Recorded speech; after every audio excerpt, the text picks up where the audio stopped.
మాకు summer time ఉండేదే 3 months అనమాట. ఆ 3 మంత్స్ కూడా మేము ఫుల్‌గా ఎంజాయ్ చేసేస్తాము. ఎందుకంటే నెక్స్ట్ రిమైనింగ్ మంత్స్ అంతా కూడా మాకు ఎక్స్‌ట్రీమ్ వింటర్ ఉంటది. ఎక్కడికి వెళ్ళలేము.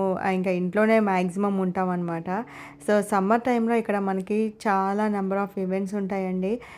So, especially like free events కూడా మనకి చాలా ఉంటాయి. అండ్ ఈవెన్ మన తెలుగు అసోసియేషన్ వాళ్ళు కూడా వనభోజనాల కింద కండక్ట్ చేస్తారనమాట. అంటే ఎక్కువ ప్రైజ్ అయితే ఉండదు. మినిమమ్ ప్రైస్‌తో సో, వాళ్ళు కూడా ఈవెంట్స్ కండక్ట్ చేస్తారు. సో, మేము అవి కూడా అటెండ్ అవుతాము.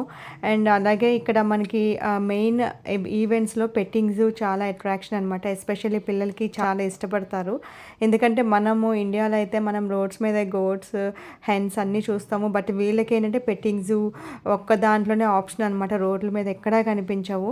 బట్ ఈరోజైతే ఒక ఈవెంట్‌కి వచ్చాము. బట్ ఎండ్ అయితే ఎక్స్‌ట్రీమ్ ఉందండి. అందుకే తొందరగానే ఇంటికి వెళ్ళిపోయాము. అండ్ అదర్ వీడియోస్ కూడా మీరు